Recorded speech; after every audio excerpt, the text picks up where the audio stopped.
pour ce temps que tu nous accordes, Seigneur. Ouvre nos oreilles, ouvre nos cœurs, ouvre notre entendement, que nous puissions te comprendre, que nous puissions entendre ta voix, que nous puissions t'entendre nous parler.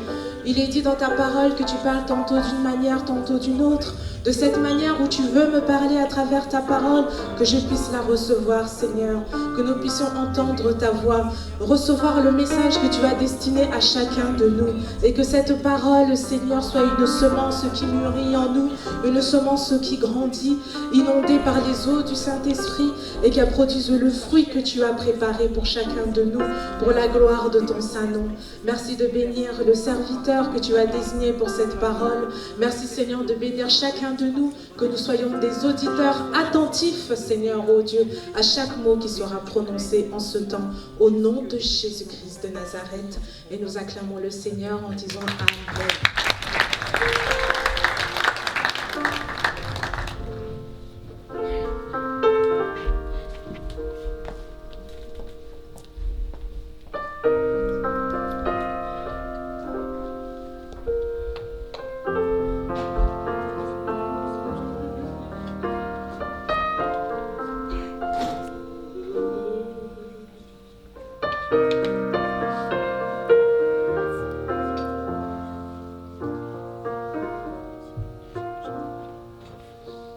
Nous élevons nos mains vers toi. Nous élevons nos mains vers toi. Nous élevons nos mains.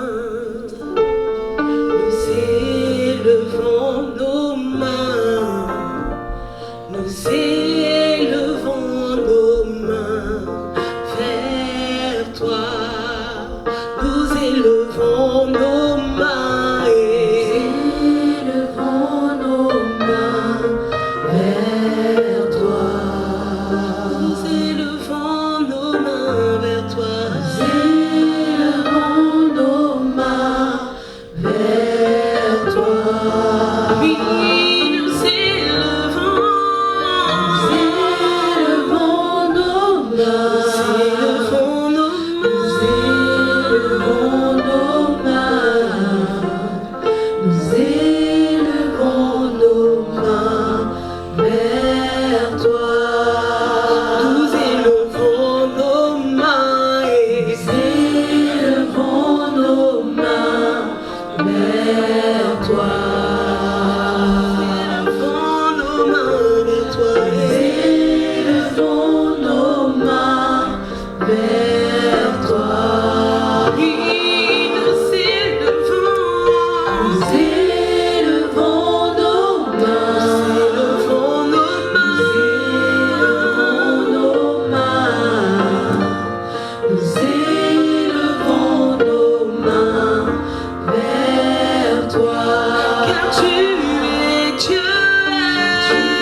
Éternel du 3 fois Saint, Seigneur Jésus-Christ, je te rends grâce, je te remercie pour cette faveur que tu me permets de me tenir devant ton peuple, Seigneur, pour parler de ta part, Seigneur.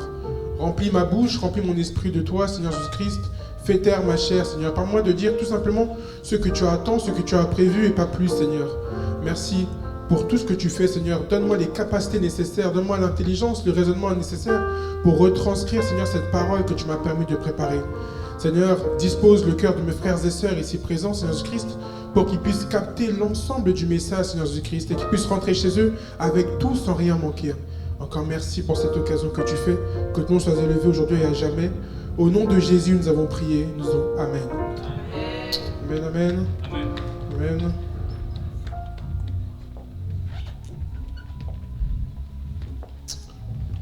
Nous allons commencer. Je suis quand même content de ce qui s'est passé au préalable, donc sur la modération et sur la partie prédication, car ça a bien introduit mon message. Amen. Amen. Aujourd'hui, le thème, ça va être la proclamation. Ça va être la proclamation. Et avant de commencer, on va faire un petit test. Avant de entendre le message, je vais vous demander, là où vous êtes, de crier votre prénom le plus fort possible. Non. Non, mais en même temps.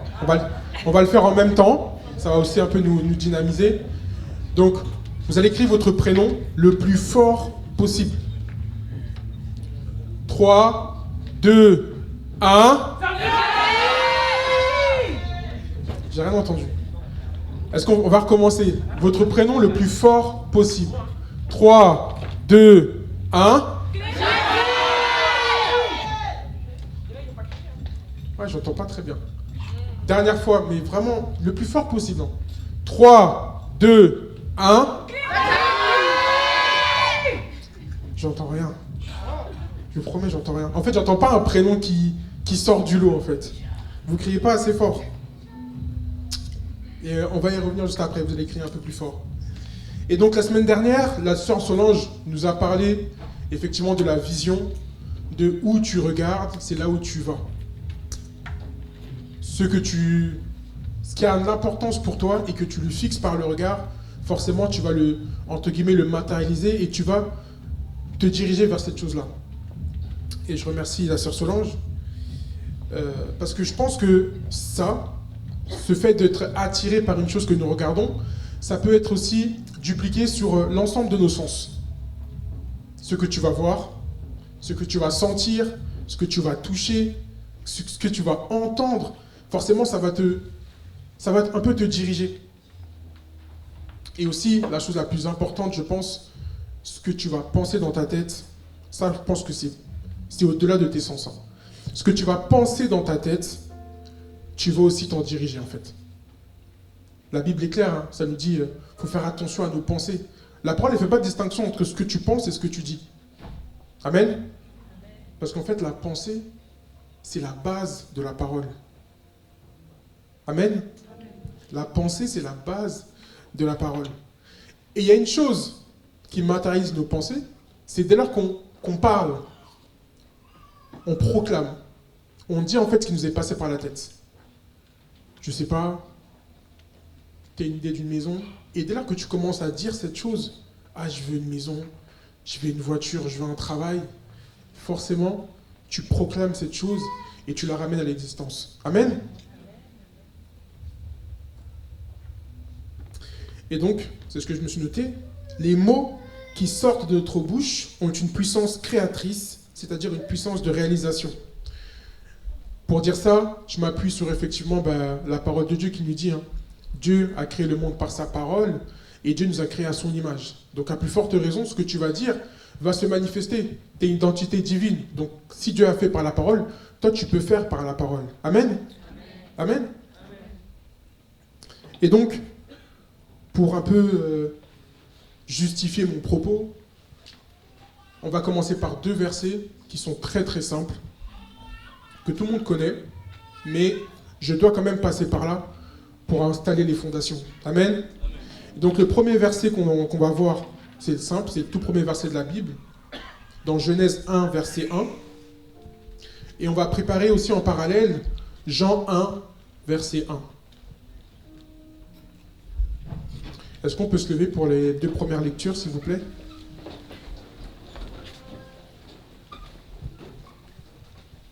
On lit ensemble en même temps. Cet après-midi, on va lire ensemble. Je veux vraiment que vous parlez. Vous allez comprendre l'importance de parler. 3, 2, 1. Au commencement, Dieu créa les cieux et la terre. Amen. Amen. Si on peut nous mettre Jean 1, verset 1. J'ai envoyé un peu tard, très tard même. Ensemble, 3, 2, 1. Au commencement était la parole. Et la parole était avec Dieu. Et la parole était Dieu. Amen. On peut s'asseoir. Merci beaucoup. Donc là, dans Genèse 1, verset 1, au commencement, Dieu créa. Et plusieurs fois, hein, donc Dieu a parlé et la parole a manifesté en fait. Dieu n'a jamais créé les outils pour atteindre le but, il a créé le but directement.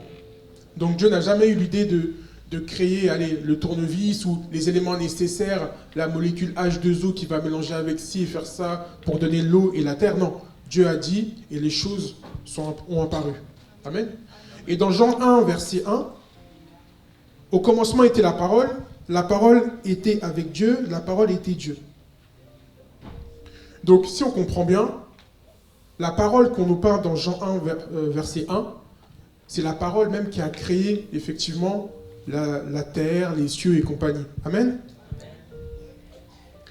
Et pour aller plus loin, je vous le dis déjà, dans Jean 1, verset 1, la parole, à votre avis, c'est qui? Ah voilà, amen. La parole qui est annoncée dans Jean 1, verset 1, c'est Jésus.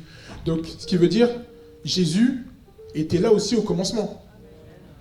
C'est logique. Donc, comme Dieu a créé par la parole c'est Jésus, donc Jésus était là au commencement. Et donc, là où je vous ai effectivement montré l'importance de la parole, la chose aussi que je voulais un peu définir, c'est le fait de proclamer. Parce que la sœur Gisèle a parlé de proclamer.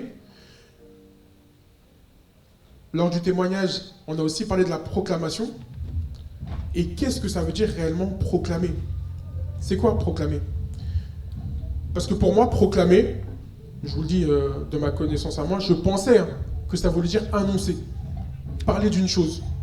Quand j'annonce une chose, je la proclame. Alors que non, c'est pas du tout pareil. Proclamer, la définition, c'est transmettre une information. Annoncer, pardon.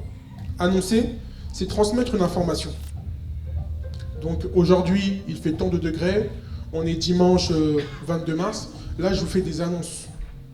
Mais la nuance qu'il y a avec proclamer, c'est annoncer avec autorité, conviction et impact.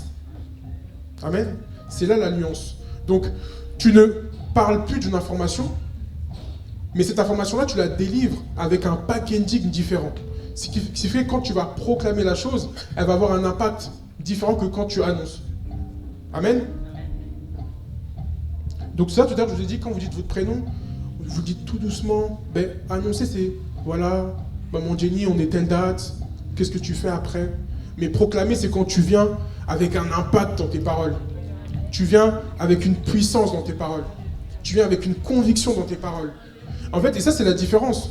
La plupart du temps, on a tendance à annoncer la parole, mais on ne la proclame pas. Tu ne rajoutes pas une dimension divine dessus, en fait. Tu parles, en fait, comme si tu parles à ton petit frère ou à ta maman. Non. La proclamation de la parole, c'est rajouter une vie derrière. Rajouter un esprit qui va rendre réel ce que tu dis. Je ne pense pas que quand Dieu a créé le monde, c'était juste des mots comme ça, en fait. C'était des mots qui étaient impulsés par un esprit, par une dynamique, pour que les choses puissent voir le monde, voir le jour. Je ne sais pas si vous voyez ce que je veux dire. Amen. Et donc, le thème, comme je l'ai dit, c'est la proclamation de la parole de Dieu. Et il y a deux façons de proclamer, où on peut l'interpréter de deux façons différentes, la proclamation. Et premièrement, je vais définir un peu la proclamation de la vérité, qui est la parole de Dieu en fait, proclamer la vérité, et comment ça peut être vécu au quotidien. Parce que la proclamation n'est pas que verbale. Proclamer, c'est pas que parler par sa bouche. Amen. Ton comportement proclame quelque chose. Amen. Ta façon de vivre proclame quelque chose. Donc, dans mon chapitre 1, qui est la parole de Dieu, une vérité à proclamer, on va parler effectivement, première chose qu'on doit proclamer, c'est la parole de Dieu en fait. On va aller dans Jean 17, verset 17, et on va voir effectivement les caractéristiques de cette parole que Dieu nous invite à proclamer.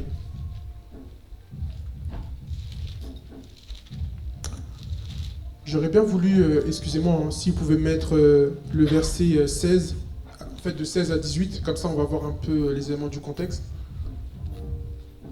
Si on peut mettre juste 16 à 18, et je vais lire en parallèle. La parole nous dit, « Ils ne sont pas du monde, comme moi, je ne suis pas du monde. Sanctifie-les par ta vérité, la parole est la vérité. Comme tu m'as envoyé dans le monde, je les ai aussi envoyés dans le monde. » Amen. En fait, là, c'est Jésus qui parle à ses disciples, qui parle de ses disciples. Et effectivement, dans ce verset-là, il dit deux choses. Première chose, il dit de mettre ses disciples à part, en fait, de les sanctifier. Et la deuxième chose qu'il dit, il leur demande de garder la vérité. Amen. Donc la parole de Dieu est une vérité réelle. Amen. Amen. La parole de Dieu est une vérité réelle. Et pourquoi je voulais qu'on mette un peu l'ensemble du contexte? Parce que quand il dit ils ne sont pas du monde, là, quand Dieu vous a créé, il vous a créé dans ce monde, mais vous n'êtes pas du monde. La même façon où Jésus parlait des disciples, là, Jésus parle de toi. Jésus parle de toi. Jésus l'a dit, maman Henriette n'est pas du monde, comme moi je ne suis pas du monde. Et il dit à Dieu, sanctifie-les par ta vérité, ta parole est la vérité. Comme tu m'as envoyé dans le monde, je les ai aussi envoyés dans le monde. Donc la parole de Dieu dit que toi tu as été envoyé. Tu as été mis à part. Tu as été sanctifié. Et ça, cette vérité-là, elle est inchangeable. On ne peut pas la nuancer. Peu importe ce que tu vis, peu importe les moments que tu traverses dans ta vie, cette vérité restera vraie. Elle n'est pas conditionnée par ce que tu as fait aujourd'hui, parce que tu étais hier. Dieu, il a dit, Papa Rémi, il n'est pas du monde, comme moi je ne suis pas du monde. Amen. Et donc forcément, comme Dieu t'a parlé, comme il parle de toi, il attend aussi que toi aussi tu puisses proclamer, parler de lui en fait. Dieu ne va pas dire, Pasteur Rodin, je t'envoie, tu vas faire ci, ça, ça, ça, ça. Ok, tu connais ce que Dieu a dit de toi, mais toi après tu restes silencieux. Tu parles pas. Ça bug. C'est ça le problème. Et on peut aussi avoir forcément une autre illustration où Dieu a parlé d'une certaine vérité. Bon, ça c'est tout le monde la connaît, c'est quand Moïse a reçu les commandements. Ben, c'est une vérité, c'est une parole qui est descendue, qui a été annoncée par Dieu. Et effectivement, cette parole-là, elle était vraie. Donc au final, Moïse, la seule chose qu'il devait faire, c'était aller propager cette parole-là. Amen. Là, j'ai fait un petit aparté sur la proclamation. Je vous fais comprendre en fait l'importance des paroles que Dieu vous dit et ce que vous pouvez dire. Ça a un impact. Et au final, la finalité que quand Dieu te parle, en plus ça je l'ai déjà dit il n'y a pas longtemps, quand Dieu te parle ou te dit quelque chose, c'est qu'il attend quelque chose de ta part aussi. Quand Dieu va te montrer une lumière, va te dire une chose de toi, il cherche aussi une personne capable de porter cette révélation et de la proclamer au monde. C'est là qu'intervient, je ne sais pas, le plan Jenida, le plan Déborah, le plan Lauriane. C'est là. Amen. Parce qu'au final, Dieu cherche des personnes qui connaissent la parole et qui vont aller la proclamer. Et Dieu ne regarde pas forcément en qui tu es, mais Dieu, un jour, il va te dire, ou il va te faire sentir que là, c'est le moment. Là, c'est le temps. C'est le moment d'aller proclamer. C'est le moment. On peut prendre l'exemple de Jérémie. On va aller dans Jérémie 20, 18 à 20. On a l'exemple d'un garçon qui se sentait forcément incapable. Il hésitait. Mais au final, ça ne change rien. Parce que Dieu l'a choisi, Dieu l'a appelé. Aujourd'hui, toi qui es là, Dieu t'a choisi, Dieu t'a appelé. Dieu t'a choisi. La parole nous dit donc dans Jérémie 20, verset 19, donc c'est Jérémie qui parle, il dit « Si je dis, je ne ferai plus mention de lui, je ne parlerai plus en son nom, il y a dans mon cœur comme un feu dévorant qui est renfermé dans mes os. Je m'efforce de le contenir et je ne le puis. » Ça va te déranger. Parfois, en fait, tu vis une situation,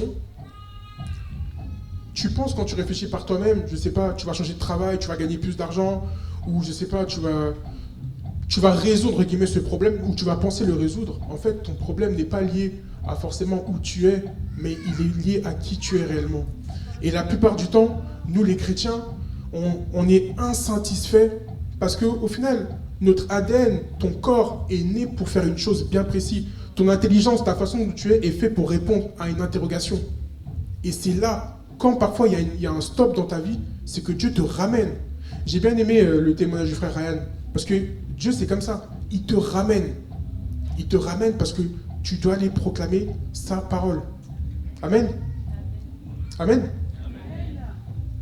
On peut prendre aussi un autre exemple que vous connaissez tous, un peu plus commode. On peut prendre l'histoire de Jonas. Jonas était une personne qui devait proclamer la parole de Dieu, qui devait parler de la parole de Dieu. Et au final, vous le savez tous, il devait partir à Ninive. Au final, il s'en est détourné, il a fui, il a refusé, et Dieu l'a ramené un peu sur le chemin de base. Et ce que je veux dire par rapport à ça, par rapport à ces deux personnes qu'on a vues, Jonas et Jérémie, c'est des personnes qui n'étaient pas forcément qualifiées, compétentes pour proclamer la parole de Dieu, mais Dieu ne cherche pas des gens parfaits. Dieu il cherche juste des gens qui sont disponibles, qui sont présents pour aller proclamer la parole, pour aller la partager. Amen. Et donc, on va voir des exemples de personnes, comment en fait ça se matérialise dans ton quotidien. Moi j'ai pris trois personnages, je pense, qui ont proclamé, et je pense que nous tous ici, on a des personnages, même dans notre vie au quotidien, ou des situations, on se souvient d'avoir proclamé. Celles qui n'ont pas eu d'enfants, qui cherchent à enfanter, elles ont prié, mais en fait elles ont proclamé. Et au final, quand cette bénédiction est arrivée, ah Seigneur, tu m'as exaucé. En fait, tu avais passé une dimension dans ta requête. Et ça, tu peux le mettre en pratique avec plein de choses. Plein de choses. Donc, je fais un petit aparté. Hein.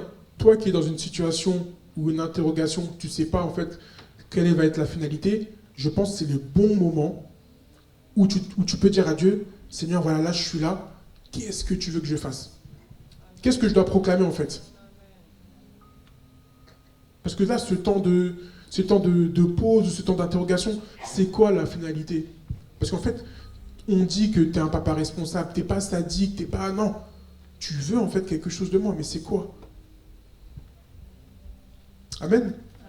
Et donc, comment proclamer au quotidien? Comme je vous l'ai dit tout à l'heure, donc par les paroles, on peut le voir avec l'exemple de Pierre. Pierre qui a proclamé, qui a annoncé la parole avec assurance, il a proclamé. Par ta vie, on peut voir aussi avec Daniel, qui a été intègre. J'ai fait le choix un peu de ne pas forcément rentrer en détail dans chaque histoire, parce que ça allait prendre énormément de temps. Ou sinon, Josué, qui proclamait, qui a dit « Moi et ma maison, nous servirons l'Éternel ». Ça, c'est une proclamation. On peut voir aussi d'autres proclamations face à l'adversité. Et là, vous en connaissez une histoire qui est, je pense, un basique pour nous, les chrétiens aujourd'hui. C'est l'histoire de David face à Goliath, en fait.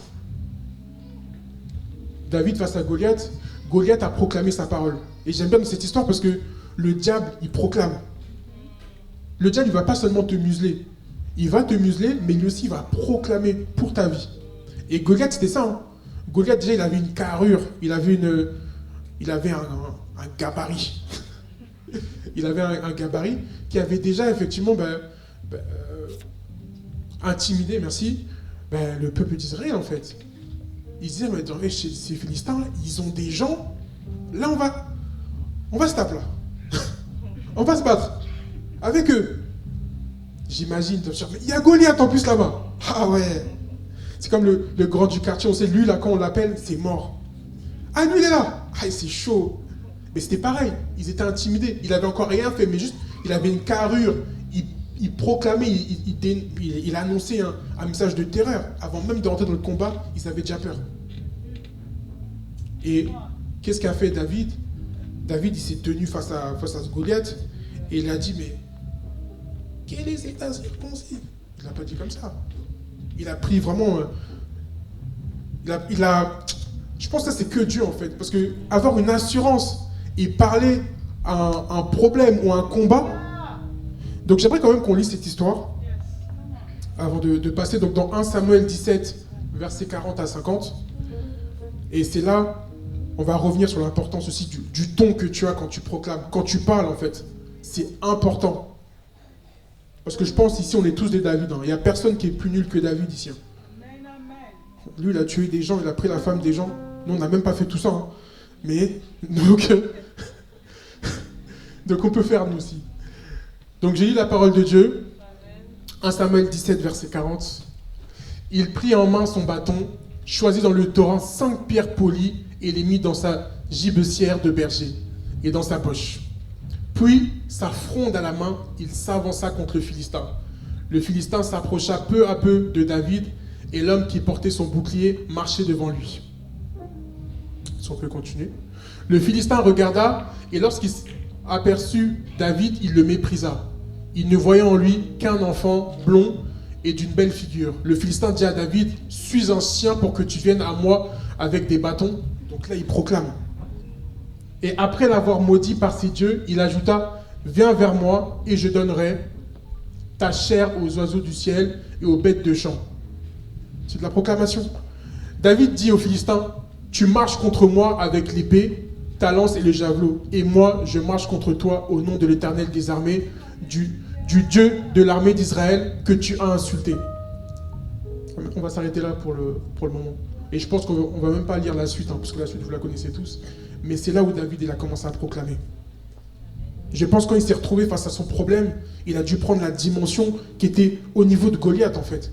Je ne peux pas chuchoter à ce mec qui fait pratiquement 3 mètres. Déjà par sa carrure, par sa façon de dire, il m'intimide. Ce problème, par sa complexité, t'intimide déjà. Cette situation que tu passes, où tu cherches une solution, elle t'intimide déjà. Elle est tellement complexe, tu cherches. Mais c'est des Goliaths en fait. Et c'est là où David, il a revêtu un peu cette assurance. Il a commencé à proclamer. Il s'est rappelé en fait du Dieu qu'il a appelé en fait.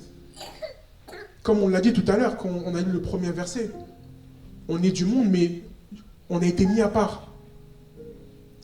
Et ça, c'est quand David a parlé à Goliath, il a tout simplement proclamé encore cette vérité qu'on a lue dans le verset précédent, en fait. Il a proclamé la vérité que Dieu lui a dit. Donc c'est pour ça que quand il s'est tenu face à lui, c'était joué d'avance. Et je pense que la pierre en soi, c'est insignifiant. C'est pour dire que aujourd'hui, ton problème, il va être résolu par une chose vile, une chose que tu n'as même pas l'idée. Par une chose, tu n'as même pas l'idée.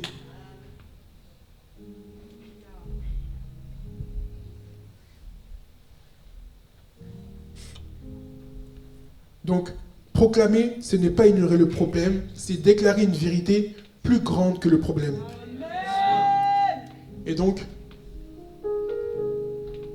si on peut avoir une conclusion, entre guillemets, par rapport à ce chapitre-là, des exemples de proclamation, qu'est-ce que toi tu proclames, de façon consciente ou inconsciente? Qu'est-ce que toi tu proclames? Qu'est-ce que toi tu dis, en fait? Qu'est-ce que tes actions, qu'est-ce que ta marche dit pour toi? On peut prendre l'exemple de Goliath. Goliath, tellement qu'il était imposant, tellement qu'il avait une carrure, une assurance, il proclamait la terreur. Et malheureusement, on avait peur, en fait. Et c'est pareil, le diable n'a rien créé. Le diable a seulement dupliqué, il a mis en pratique contre Dieu ses propres lois, en fait. Qu'est-ce que toi tu proclames? Qu'est-ce que toi tu dis? Quand tu es au travail, quand tu es chez toi avec tes enfants, avec ta femme, ton mari, qu'est-ce que ta vie dit de toi?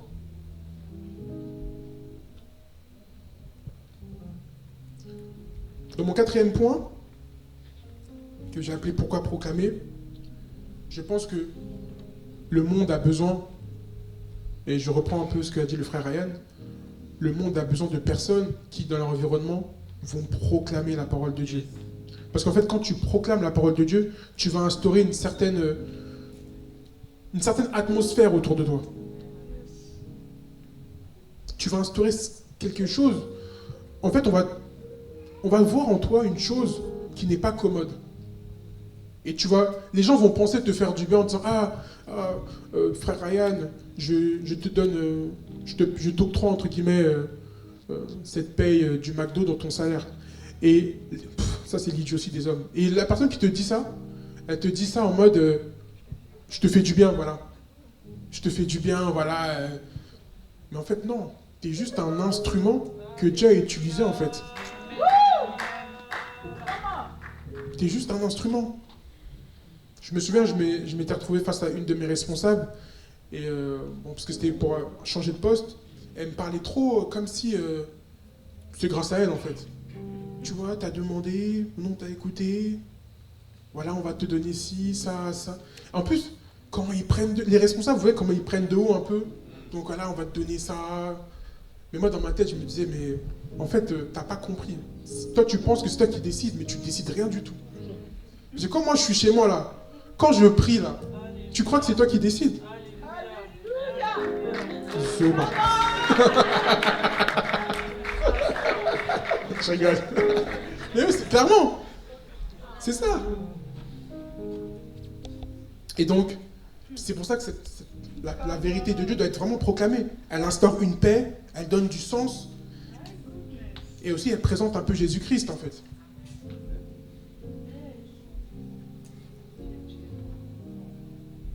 Et c'est pour ça que Paul disait, malheur à moi si je n'annonce pas, en fait. Malheur à moi si je ne dis pas, si je ne montre pas ce que Dieu fait de moi. Donc ne pas proclamer, c'est garder une vérité qui peut sauver, en fait. Ne pas démontrer les caractéristiques du royaume, c'est cacher quelque chose qui peut avoir un impact.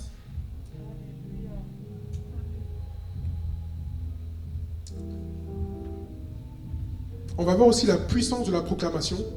Donc on a vu qu'est-ce qu'était la proclamation, on a vu dans quel contexte, pourquoi, comment, et là la puissance. On va revenir sur ce pouvoir que tu mets à tes paroles, en fait. On va aller dans Ésaïe 55, verset 11. Ça, vous connaissez tous ce verset. On va le lire ensemble. Donc, Ésaïe 55, verset 11.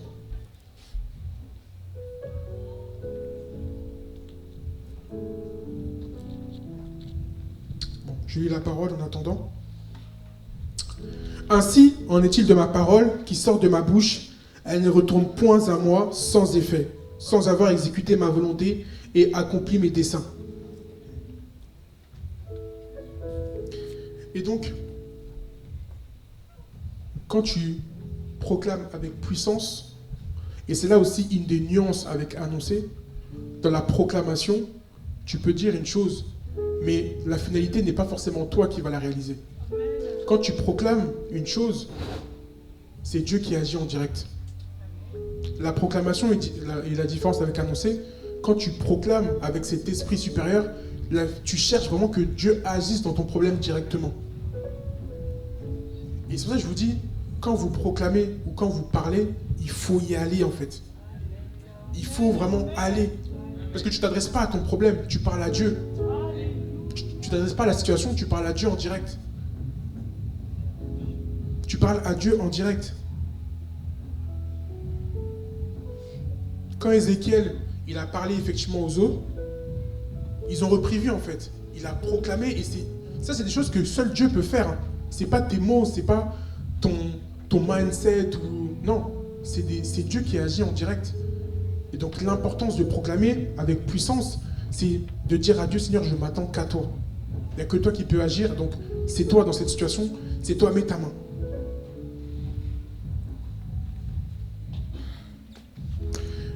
J'ai créé une partie sur aussi le prix de la proclamation,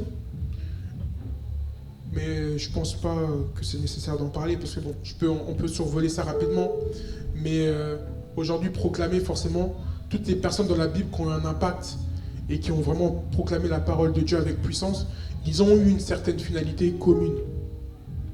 Ils n'ont pas eu la meilleure des morts, pour être transparent avec vous, mais c'est des personnes qui sont mortes un peu en martyr, si je peux dire ça comme ça.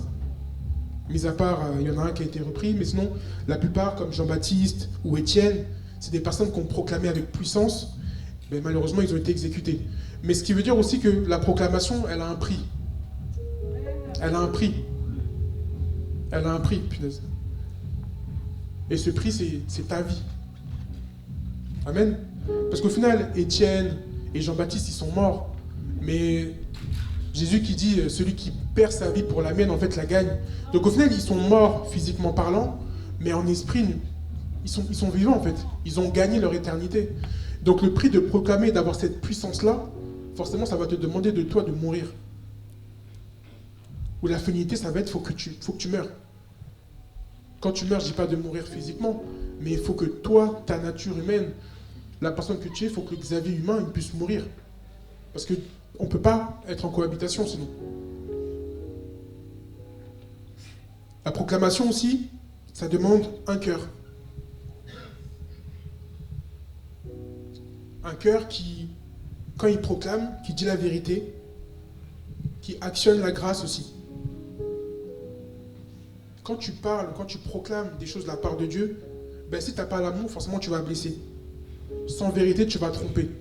Et Dieu, donc, il veut qu'on proclame sa parole, ou quand on proclame des choses en son nom, ben, c'est forcément des paroles d'amour et des paroles vraies.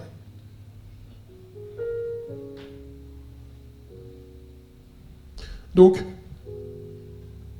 aujourd'hui, on sait c'est quoi l'importance de proclamer la parole, de la mettre en pratique. Et on comprend que ce message que Dieu nous a dit à nous personnellement, Dieu il attend vraiment qu'on soit tout simplement des relais. De la même façon, on a reçu de la part de Dieu qu'on a annoncé, qu'on a parlé de sa part. Pas forcément que par ta bouche, mais par la personne que tu es et que tu deviens. Et je pense que j'avais déjà fait un message sur l'impact du chrétien il y a de cela quelques années peut-être, mois. Et j'avais pas encore cette dimension-là, mais Dieu il cherche des hommes et des femmes qui peuvent être vraiment des relais de sa parole, des relais de son éclat, des vrais ambassadeurs, qui ne vivent pas forcément que pour eux, mais qui vivent pour les autres, qui vivent pour aller transmettre quelque chose que Dieu a mis en eux en fait. Une compétence, une caractéristique qui fait que de toi que tu es unique. Le monde t'attend, même pas forcément le monde, même ta famille tout simplement.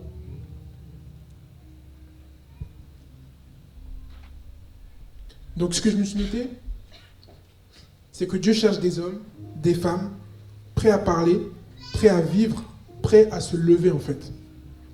Prêts à aller proclamer la parole de Dieu. En ayant un mode de vie, en ayant un comportement qui le présente. Amen. J'en profite pour faire mon placement de produit. Le pôle évangélisation recrute. Et pourquoi je le mets là?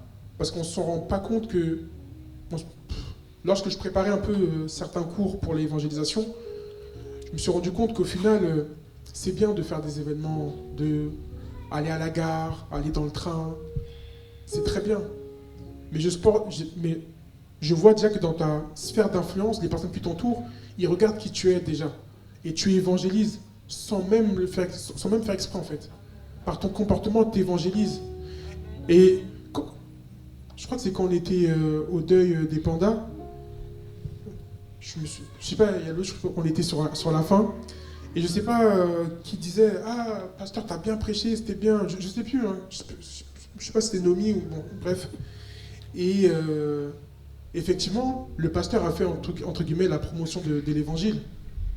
Et j'ai bien aimé ce que la sœur Lorraine elle avait dit juste après. Je sais plus, elle parlait à qui des pandas. Et elle a dit une bonne phrase. C'est pas forcément parce que le pasteur a parlé à ta famille ou a parlé à des papas et des mamans, il a fait sa part. Mais c'est pas ça qui va faire que les gens viennent à l'église. C'est le comportement de vous, les enfants, de vous, les personnes que on voit au quotidien, qui fréquente le pasteur en fait. Au final, quel témoignage tu rends de lui? Parce que lui, je pense, avec son année d'expérience, sa verve, sa connaissance de la parole, forcément, ça peut être plus facile. Donc les gens n'attendent pas forcément le pasteur. Ils attendent toi, en fait. Toi qui ressembles, entre guillemets, aux personnes à qui tu parles. Qui viennent du même milieu, vous avez des origines communes, et avec les mêmes problématiques, entre guillemets. Donc tu es la première personne qui évangélise dans ta famille. Qui proclame déjà la parole de Dieu sans même la dire, en fait.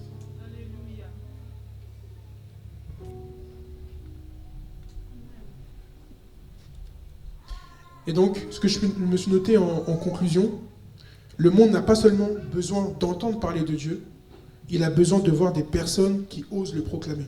Amen. On le sait tous, on le voit partout. Jésus sauve, Dieu fait ci, Dieu fait ça. Mais on a besoin de personnes qui passent dans une dimension, une autre dimension, qui proclament, qui annoncent Dieu par leur comportement, par leur vie, qui délibèrent ce message. Amen. Amen. Donc là, on va prier. J'avais pas plus.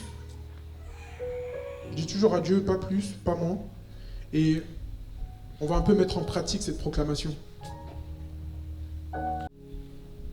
Je sais pas, j'ai pas envie de parler forcément d'un problème, d'une situation, mais juste parle de ta vie. Dis quelque chose de ta vie. Parle sur ta vie en fait. Mais quand tu vas parler de ta vie, mets la forme qui va avec. Prends cette assurance que David a eue face à Goliath. Amen. On a bien compris que ton problème ou les différentes difficultés que nous avons sont minimes par rapport à la vérité de Dieu. Il y a plein de vérités que Dieu t'a déjà inspirées en fait, qui sont basées sur la parole, des versets, des histoires que tu connais, sur lesquelles tu t'accroches. Comme on l'a vu lors du témoignage du frère Ryan, il a gardé son verset, qui était sa vérité, sur lequel il s'appuyait. Toi aussi, je pense que tu dois avoir un verset, ou même une parole de Dieu qui est dans ta tête. Que tu puisses t'accrocher. Et quand tu vas prier là, je ne sais pas ce que tu vas dire à Dieu, je n'ai pas forcément de sujet précis, mais mets-y l'impact qui va avec. Ne chuchote pas en fait. Parle à Dieu réellement. Élève ta voix en fait. Élève ta voix et tu dis à Dieu, Seigneur, ça, je m'attends à toi. Quand je veux parler, revêtis-moi de cette assurance que David a eue face à Goliath. Revêtis-moi aussi de cette onction, de cette puissance que tu avais quand tu as créé le monde. Amen. Là où tu es, que tu puisses élever ta voix et que tu puisses parler à Dieu. Mets la puissance, mets l'assurance et parle à Dieu. Parle à Dieu par rapport à ta vie. Ce que tu veux voir s'accomplir, ce que tu attends, ces blocages, ces choses qui ne changent pas. Mais en cet après-midi, proclame la parole de Dieu. Proclame la parole de Dieu. Dans tes projets, proclame la parole de Dieu. Dans tes difficultés, proclame la parole de Dieu. Dans tes questionnements, proclame la parole de Dieu. Élève ta voix. Élève ta voix. Mets l'assurance. Parle à ton Goliath. Élève ta voix. Parle. Parle. Parle. Parle. Ne chuchote pas cette situation. Seigneur, comme Goliath, Seigneur, avec assurance, je m'adresse à toi, Seigneur Jésus-Christ. Père, fais dans ma vie. Seigneur, tu connais mes besoins. Tu connais mes problèmes, Seigneur, Papa. Mais tu sais agir, Seigneur, Papa.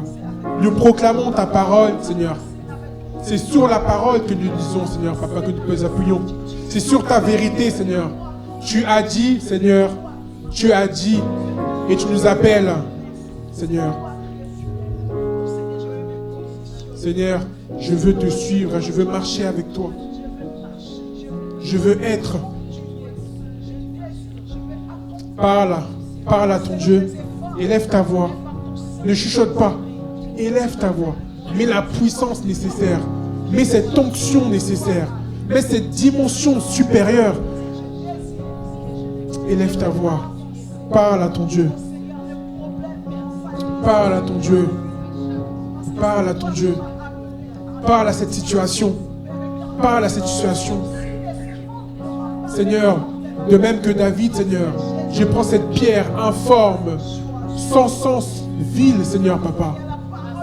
Père, je l'adresse face à mes problèmes. Ah, Seigneur.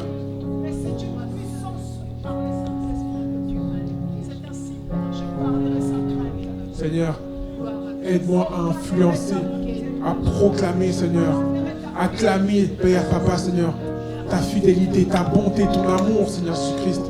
Seigneur, aide-moi à élargir ma sphère d'impact, Seigneur Jésus-Christ. Je veux être un chrétien qui impacte, Seigneur Jésus-Christ. Je veux que ma vie puisse le proclamer, Seigneur Papa. Père, moi et ma maison, nous servirons l'Éternel, Seigneur Papa. Tu as des projets de paix et de bonheur pour moi, Seigneur Papa. Tu as tant aimé le monde que tu as envoyé ton Fils unique, Seigneur Papa. Agis, Seigneur. Seigneur, je m'accroche à cette prophétie, Seigneur Papa. J'y crois, Seigneur, et elle va s'accomplir, Seigneur Jésus-Christ. Merci, Père éternel.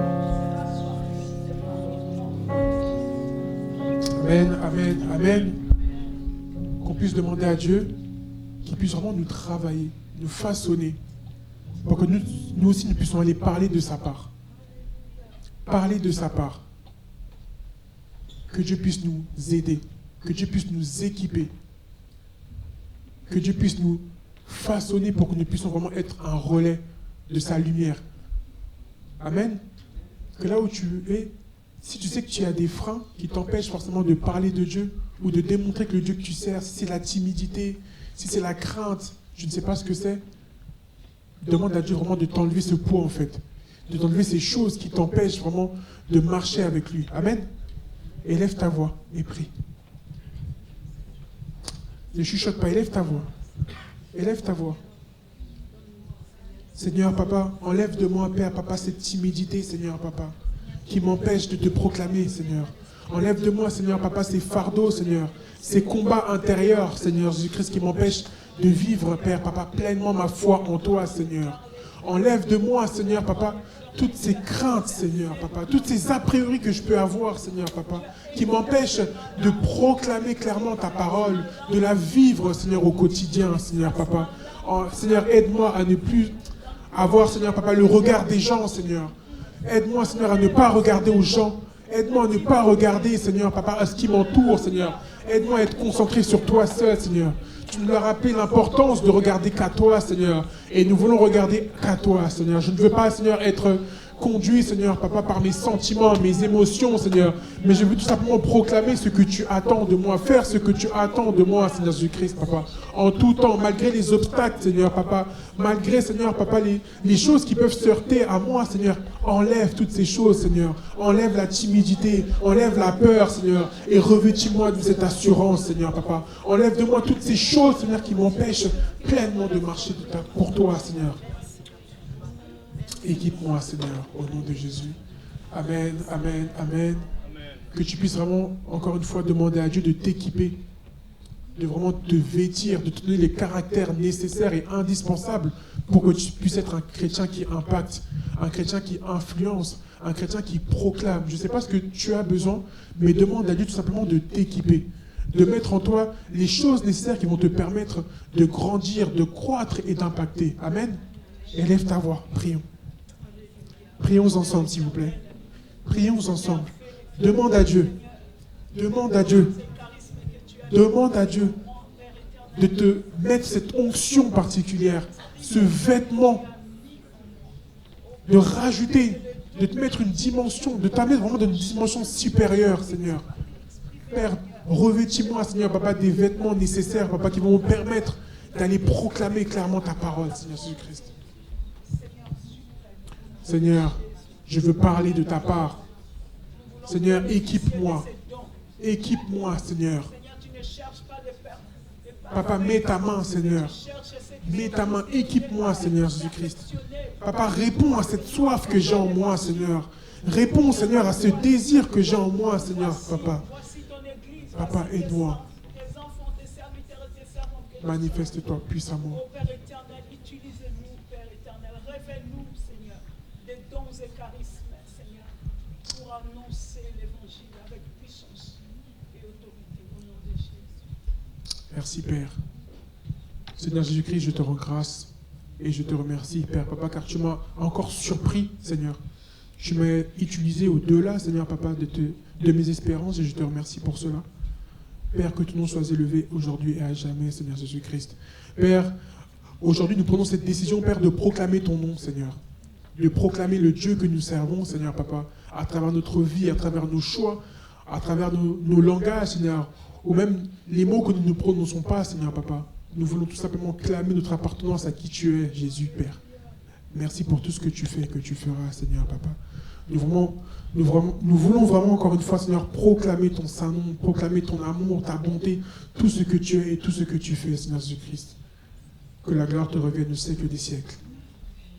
Amen, amen, amen.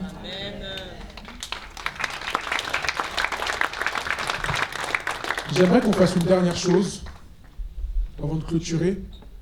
J'aimerais qu'on proclame, on va dire un seul nom ensemble, mais vraiment avec puissance et impact. Là, c'est bon, Dieu nous a équipés, Dieu nous a enseignés, mais Dieu maintenant nous attend à ce que nous puissions proclamer. Et ce qu'on va faire là, tu vas crier le plus fort possible. Là, s'il vous plaît, le plus fort possible, le nom de Jésus. Amen. Que vraiment que ça puisse résonner dans le camp de l'ennemi. Que le diable puisse savoir qu'il s'est passé un truc cet après-midi. Amen. Que le monde puisse savoir qu'il s'est passé quelque chose cet après-midi. On va tout simplement proclamer cette parole créatrice qui est Jésus. Amen. Ensemble. 3, 2, 1. Jésus! Soyez bénis. Bon dimanche.